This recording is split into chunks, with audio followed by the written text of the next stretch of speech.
صحیح حدیث سے ثابت ہے، حضرت امیر معاویہ رضی اللہ تعالیٰ عنہ کی مرویات سے ہے کہ حضور علیہ السلام مسجد نبوی میں تشریف لائے تو صحابہ بیٹھے ہوئے تھے، تو بیٹھ کر کے وہ ان کا باہمی کسی عنوان سے گفتگو کا جلسے کا سٹائل تھا، بلکہ حدیث کے لفظ ہیں کہ حضور آئے تو فرمایا ما اجلسکم، تم کیوں بیٹھے ہوئے ہو، تمہارے اس جلوس کا، بیٹھنے کا، جلسے کا کیا مقصد ہے؟ تو صحابہ نے جو جواب دیا وہ سننے کے قابل ہے۔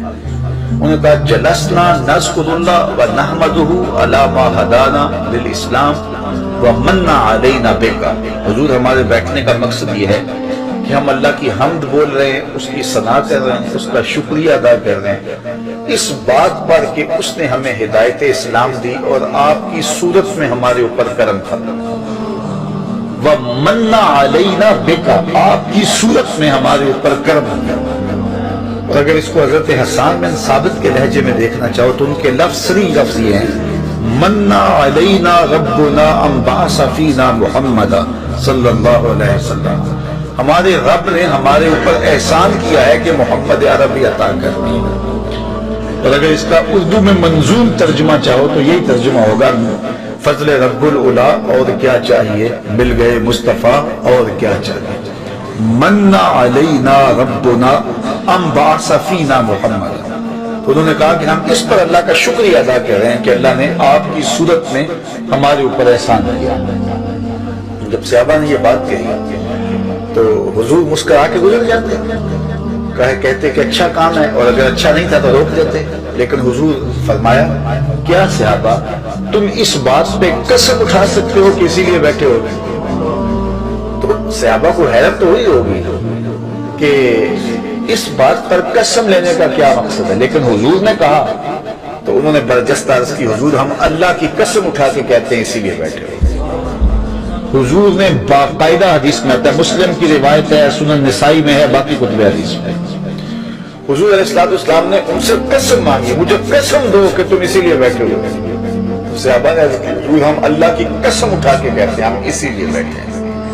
تو حضور نے قسم مانگی ان سے اور انہوں نے سب نے باقاعدہ قسم دی ہم اللہ کی قسم اٹھاتے ہیں، ہم اسی لیے بیٹھے ہیں کہ آپ کی صورت میں اللہ نے جو ہمارے اوپر انعام کیا ہے اس پر اللہ کا شکر ادا کر رہے ہیں۔ تو جب صحابہ سے باقاعدہ حضور نے قسم لے لی اور انہوں نے قسم دے دی تو حضور علیہ السلام نے فرمایا صحابہ میں تم سے جو قسم لی ہے وہ کسی تہمت کی بنیاد پر نہیں لی، کوئی شک نہیں تھا تمہارے قول کی صداقت پر کہ میں نے قسم سے تصدیق چاہیے، بلکہ ماجرا کچھ اور تھا، اور وہ کیا تھا کہ میں حجرے میں تھا، اتانی جبریل علیہ السلام، میرے پاس حضرت جبریل امین آئے، تم باہر بیٹھ کے مجلس کر رہے تھے اور میں حجرے میں بیٹھا ہوا تھا، اتانی جبریل علیہ السلام، اور میرے پاس جبریل امین آئے، فاخبرنی ان اللہ یباہی بکم الملائکہ، مجھے جبریل نے آ کے خبر دی اے صحابہ تمہارے اس عمل پر اللہ فرشتوں میں فخر کر رہا ہے،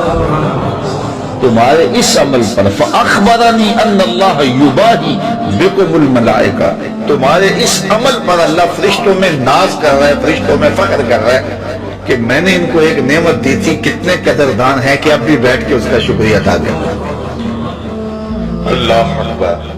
تو مجھے بتائیے آج اگر میں اور آپ بیٹھ جائیں اور جمع ہو جائیں، چلو بیٹھنے کی جگہ پر چراغاں بھی کر لیں، نیچے اچھی چٹائیاں بھی بچھا لیں، اب اتنی آوازیں نہیں ہیں کہ زور سے بول کر آخری شخص تک آواز پہنچائی جائے، چلو سہولت کے لیے لاؤڈ سپیکر بھی لگا لیں، کوئی دور و نزدیک سے لوگ آئے ہیں ان کے لیے کوئی کھانے کا شیرینی کا انتظام بھی کر لیں، تو اس میں کیا قباحت ہوگی؟ یہ کیا بالکل اسی مجلس کا تسلسل دکھائی نہیں دیتا؟ ہاں اگر ضد ہے تو اس پر بڑی باتیں کی جا سکتی ہیں اور کی بھی جاتی ہیں، لیکن اگر ضد نہیں ہے، انصاف کی نظر سے دیکھا جائے تو اگر اسی عنوان سے میں بیٹھتا ہوں اور آپ بیٹھ جائیں اور ہم جو ہے وہ اپنے رزق سے اس کے لیے کوئی دوستوں کے لیے اہتمام بھی کھانے کا کر لیں اور حضور علیہ السلام کی سیرت کو عنوان چھیڑ لیں، فضائل و مناقب کی باتیں کر لیں، تو اس میں کوئی قباحت نہیں ہوگی۔ الاول کے بارے میں لوگ اکثر ایک سوال پوچھتے ہیں کہ عید میلاد النبی منانا، اس میں جشن کرنا، نبی صلی اللہ علیہ وسلم کی آمد پہ خوشی منانا، یہ اسلام میں کیسا ہے؟ ہم رسول اللہ صلی اللہ علیہ وسلم کی سیرت دیکھتے ہیں، پہلی بات تو یہ کہ 12 ربیع الاول نبی کا یوم ولادت ہے، اس پر کوئی صحیح روایت موجود نہیں۔ اگر ہے تو بھائی کوئی دکھا دے، بھائی یہ روایت ہے، اس کے یہ راوی ہیں، سارے ثقہ راوی ہیں، ایسی کوئی روایت موجود نہیں ہے۔ اور اس کی وجہ یہی ہے کہ اللہ تعالیٰ نے اپنے نبی کی ولادت کے دن کو امت سے چھپا لیا تاکہ اس میں خرافات ہو، کیونکہ پچھلی امتوں نے کیا نا اپنے انبیاء کی ولادتوں کے دن کے ساتھ۔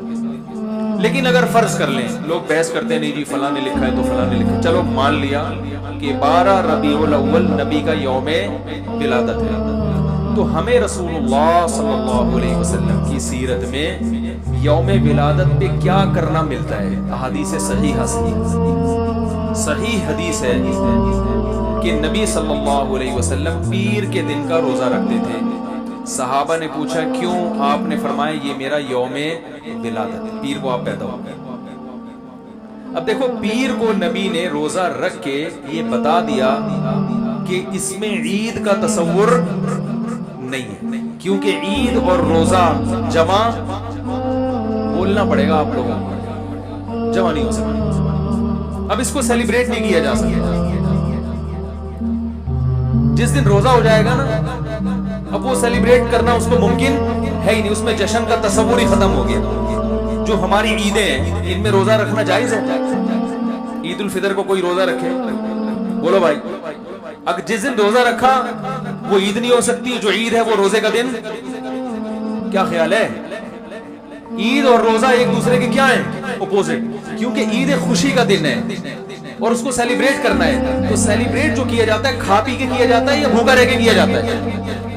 دیکھو آپ کے بچے کا امتحان میں پاس ہو گیا اچھے نمبروں سے، بہت خوش ہیں آپ نے تمام رشتہ داروں کو فون کیا، بھائی میرا بچہ 100 نمبروں سے پاس ہوا ہے، میں بہت خوش ہوں اور میں اب جشن مناؤں گا، ایک سیلیبریٹ کروں گا اس کو۔ بھائی کیسے کریں گے؟ بھائی آپ تمام لوگوں سے گزارش ہے کہ صبح کا ناشتہ بھی چھوڑ دیں اور کل دوپہر کا کھانا بھی چھوڑ دیں۔ ہاں بھائی یہ کیا ہو گیا؟ بھائی یہ خوشی ہے یا کوئی غم ہے بھائی؟ روزہ کوئی غم کی علامت نہیں ہے، لیکن خوشی بھی نہیں ہے۔ خوشی کا مطلب خوشی کو سیلیبریٹ کرنا نہیں ہے، منانا، خوش ہونا ایک الگ چیز ہے، خوشی منانا۔ بھائی خوش ہونے پر تو ہم بھی کوئی پابندی نہیں لگا رہے کہ آپ 12 لوگوں کو خوش ہو جائیں، مسئلہ ہے خوشی منانا۔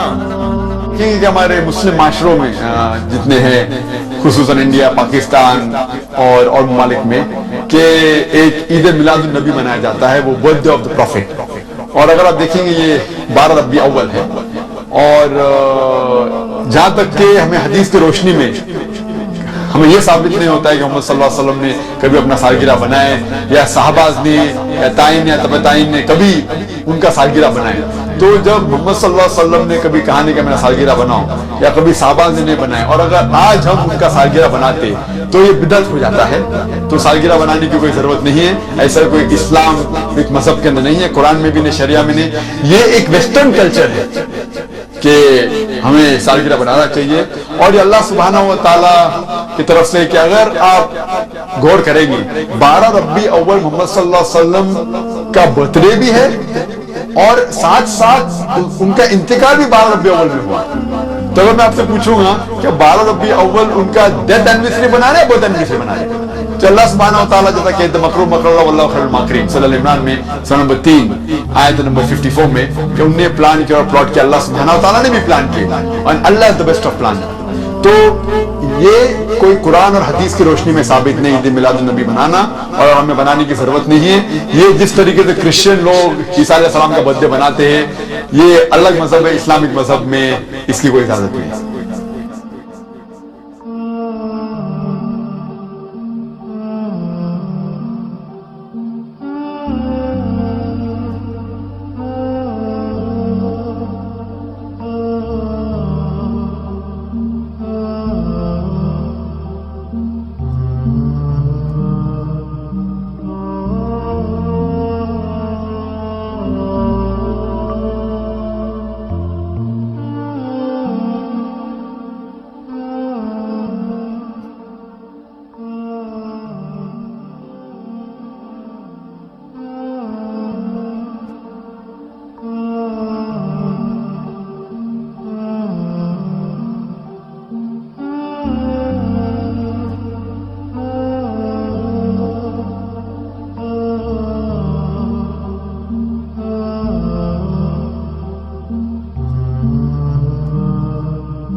فَأَمَّا بِنِعْمَةِ رَبِّكَ فَحَدِّثْ، اور اپنے رب کی نعمتوں کا خوب چرچا کیا۔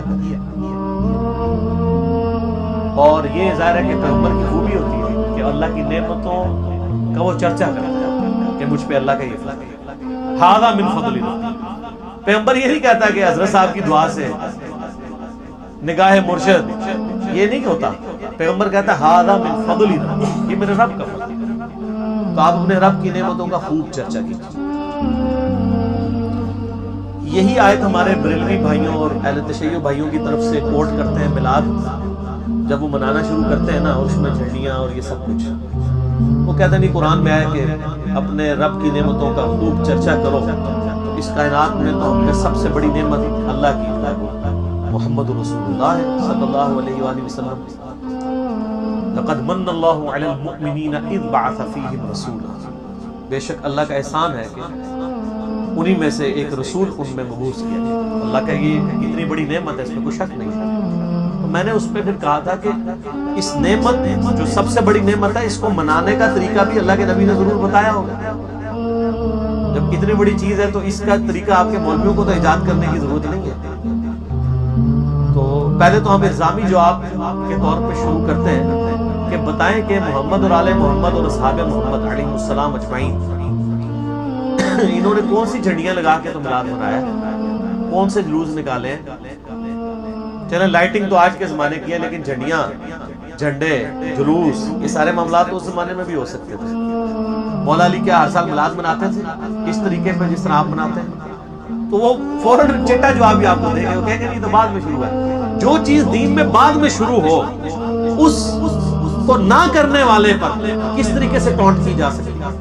ویسے بڑے یہ یعنی چلاکی کریں گے، وہ کہیں گے نہیں جی اگر کوئی نہیں مناتا ہم کچھ نہیں کہتے، ہمیں نہ آپ چھیڑیں۔ بھئی آپ تو ہمیں آئے دن شعر سناتے ہیں، نثار تیری چہل پہل کے ہزاروں عیدیں ربیع الاول، سوائے ابلیس کے جہاں میں سبھی تو خوشیاں منا رہے ہیں۔ آپ ہمیں ابلیس کی کیٹیگری میں بھی کھڑا کرتے ہیں اور پھر کہتے ہیں جی میلاد کو منا لیں۔ یعنی ایک غریب تو بدتمیز، کم آپ نہ کر رہے ہو اور جو نہیں کر رہے ان کے اوپر ڈانٹ کریں۔ تو یہ خبیث آپ پتہ ہے کس کس کو کہہ رہے ہیں؟ یہ ابلیس آپ کس کس کو کہہ رہے ہیں؟ یہ تو صحابہ اور اہل بیت میں بھی بات چلی جائے۔ یہ خود مانتے ہیں کہ 8ویں صدی ہجری میں حضور علیہ السلام کی وفات کے 800 سال کے بعد یہ مروجہ جو یہ سلسلہ میلاد منانے کا شروع ہے۔ پہلے 800 سالوں میں تو یہ نہیں ہوتا تھا۔ مولا علی 5 سال خلیفہ رہے نا، تو بتائیں 5 میلاد کے جلوسوں کو تو انہوں نے لیڈ کیا ہوگا نا کوفے کے اندر۔ تو یہ آپ سوال کریں تو آگے کی شکلیں دیکھ لیں ان کے مولویوں کی، ذاکرین کی، تو ان کی شکل دیکھ کے آپ کو جواب مل جائے گا جب یہ آپ سوال کریں گے کہ بتائیں وہ کوفے میں جو محفل میلاد تھی وہ مانے خصوصی کون تھا، نعت کنے پڑی سی، منقبت کنے پڑی سی؟ منہ اڑ کے بیٹھ جائیں گے، تو جب منہ اڑن سے پتہ لگ جائے گا انہیں۔ اس طرح کی آپ ایکٹیویٹیز، میں ایکٹیویٹیز کے خلاف نہیں ہوں، میں کہتا ہوں کہ میلاد میں، محرم میں پروگرام کریں، ہم خود بھی یہاں پہ مجالس بھی کرتے ہیں، محفل میلاد بھی کرتے ہیں، لیکن جو نہیں کر رہا، جلسے جلوسوں میں میں جلوسوں میں شامل نہیں ہوتا ہوں، جو نہیں شامل ہو رہا اس کے اوپر تو آپ گستاخ رسول کا فتویٰ نہ دیں۔ یہ جب آپ کام کرتے ہیں نا، جب آپ دوسروں کو ان کے ایمان کا فیصلہ کرنا شروع کرتے ہیں، ان کی محبت اہل بیت کا فیصلہ شروع کرتے ہیں، ان کی محبت رسول کے آپ سرٹیفکیٹ جب فتوے جاری کرنا شروع کرتے ہیں، تو سر پھر جب آپ یہ کریں گے تو پھر آپ بھی تیار رہیں گے، ہم بھی پھر آپ سے اسی طرح کے سوال کریں گے۔ کیا آپ کہیں گے ہے پوچھ لیں، ہی کرتے رہو۔ تو میلاد شریف کا مہینہ 1-1.5 مہینے بعد آنے والا ہے۔ میں نے میلاد کے اوپر ڈیٹیل اسی دفعہ مجلس نمبر 34 ریکارڈ کروا دی تھی، گرین پگڑی میں کر رہی تھی۔ اس طرح کی یعنی جتنی بھی دلائل یہ پیش کرتے ہیں، میں نے سب کے سب اس میں کور کیے تھے، اس کے کلپ لاکھوں لوگوں نے دیکھے، بلکہ میں یہ تحدیث نعمت کے طور پہ فَأَمَّا بِنِعْمَةِ رَبِّكَ فَحَدِّثْ، اچھا یہ جو ہم لفظ اکثر بولتے ہیں تحدیث نعمت، یہ اسی سے نکلا ہے، تحدیث نعمت، اللہ کی نعمت کو خوشی سے اظہار کرنا، یہی لفظ ہے، تحدیث یہیں سے نکلا ہے۔ فَأَمَّا بِنِعْمَةِ رَبِّكَ فَحَدِّثْ، تکبر کے طور پہ نہیں، اللہ کی نعمت کے چرچے کے طور پر بیان کرنا ہی قرآن میں حکم ہے۔ آپ کر سکتے ہیں کہ اللہ کی بڑی مہربانی ہے یہ ہوا ہے، تو اللہ کی بڑی مہربانی ہے کہ اس وقت پاکستان میں 10 کروڑ سے زیادہ بریلوی ہیں، انڈیا میں بھی اتنے ہوں گے، سب سے زیادہ بریلوی ہے نا، ان کے علماء بھی لاکھوں میں، ان سارے مولویوں کی ویورشپ کلپس میں جمع کریں نا تو میری اکیلے کی ان سے زیادہ ہے میلاد کے موضوع کی بات ہوئی نا سر. ادھر آپ محرم پہ بھی آ جائیں, آپ شیعہ کے سارے علماء کے کلپس جمع کریں انڈیا پاکستان میں, ان کی ویورشپ جمع کریں, میرے کلپس کی ویورشپ ان سب کی ملا کے اس سے بھی زیادہ ہے. تو پھر امت کیا کر رہی ہے آج کل؟ امت جھومی ہوئی ہے اور وہ جھوم جھوم کے کہہ رہی ہے کہ نہ میں وہابی, نہ میں بابی, میں ہوں مسلم علمی کتاب. آپ ان چیزوں سے باہر نکلیں, سنی شیعہ کی تفریق سے بالاتر ہو کر آپ کتاب و سنت کے دلائل کو دیں. وَأَمَّا بِنِعْمَةِ رَبِّكَ فَحَدِّثْ, اے نبی آپ اپنے رب کی نعمتوں کا خوب چرچا کریں. اس کا ایک طریقہ صحیح مسلم میں ہے. آپ علیہ السلام سوموار کا روزہ رکھتے تھے, پوچھا گیا آپ پیر کا روزہ کیوں رکھتے ہیں؟ فرمایا فیہ ولدت وفیہ انزل علیہ, اس دن میری پیدائش ہوئی اور اس دن مجھ پہ قرآن کی وحی پہلی دفعہ نازل ہوئی, تو میں اس کے خوشی کے اظہار کے یعنی جشن قرآن اور جشن مصطفیٰ صلی اللہ علیہ وآلہ وسلم. آپ علیہ السلام, یہ بھی مسلم شریف کی روایت. حضور فرماتے ما بعث اللہ من نبی فی امتہ قبلی الا کان لہ حواریون و اصحاب. اللہ نے مجھ سے پہلے کسی بھی امت میں کسی نبی کو نہیں بھیجا مگر اس کے کچھ نہ کچھ حواری, کچھ نہ کچھ اصحاب تو ہوتے تھے نا, 2 ہو, 4 ہو, 10 ہو, 12 ہو. حضرت عیسیٰ کے حواری 12 تھے, ایمان لانے والے کل کہتے ہیں 72. باہر کچھ نہ کچھ ساتھی حواریون و اصحاب یاخذون بسنتہ ویقتدون بامرہ. وہ کیا کرتے تھے؟ وہ حواری اور صحابہ اپنے نبی کی سنت کو مضبوطی سے پکڑ لیتے اور انہی کے احکام کی پیروی کرتے تھے. یقتدون بامرہ, اقتداء کرتے تھے, پیروی کرتے تھے. ثم انہا تخلف من بعدہم خلوف, پھر ہمیشہ ایسا ہوا ہے کہ بعد میں کچھ ایسے ناخلف اٹھے, یفعلون یقولون ما لا یفعلون وَيَفْعَلُونَ مَا لَا يُؤْمَرُونَ, کہ وہ کہتے وہ تھے جو کرتے نہیں تھے اور کرتے وہ تھے جس کا حکم ہی نہیں ہوا.